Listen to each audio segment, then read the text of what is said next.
Turning your attentions to Proverbs chapter 8. I appreciate you all letting me come out here and preach the word at you for what little time I have. A lot of ground to cover, short amount of time. So, Proverbs chapter 10, verse 8. It says, "The wise of heart will receive commandments, but a babbling fool will come to ruin." And that's the only verse. You can all be seated. This verse is actually very complimentary to the events that actually took place in the Exodus. The story of the Exodus is one of the most, what I believe, impacting stories, aside from Calvary, that you can find within the biblical text.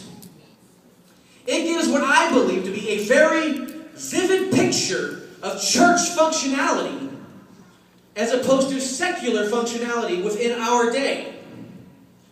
It gives the story of a man named Moses who chose to receive and follow the commandments of God than to enjoy the pleasures of the sins of Egypt, which is a type of the world. It then expounds to show that through disobedience and skepticism to God, an entire nation can come to ruin, in which we can also see that the opposite of that is true. That if people would humble themselves and pray in any nation, God can come down, hear their cries, and heal their land.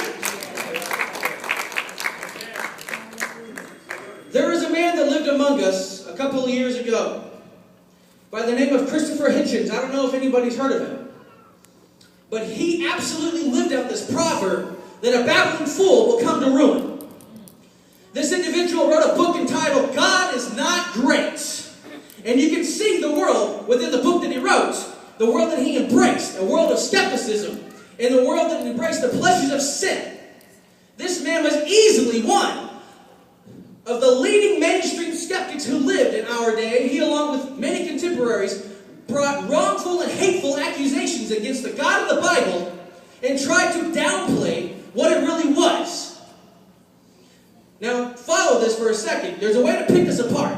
This individual would ask, he's a British guy, I'm not going to talk British. He's a British man. Is it really a good plan of the omnipotent God to look down into his creation and to think, well, this just won't do? And then his best course of action to save the world from their sins is to flood it? Wait about 4,000 years and then send a person to tell them they were all wrong? Make sure that he's born of a virgin, have him tell people that he's God, and then to really drive your point home, have him beaten and tortured, and then hung on a cross. And then make sure, on top of that, it's in the most primitive and superstitious and illiterate part of the then known world, and then demand that people read about it. Yep, that should do it. See, this is what they try to see. See, on the surface of this, it almost seems like a valid argument until you really get in there and begin to pick it apart. And on top of that, I would have to say that it is an overwhelming yes to that question. God did send his son into the world, into a primitive part of the world, and people got to know who God is through the sacrifice of Jesus Christ. And so they did. Further, my answer to this individual. It is also written, God will bring to nothing those that claim to be great. In the debating and the wise, he will bring to naught. The message of the cross is foolishness to those who are perishing, but to us who believe it is absolutely the power of God. And you see, Moses in his day, it was not that much different. He stood in the court of a king who claimed to be the God of his world, and he would come against similar skepticisms and accusations, and the Pharaoh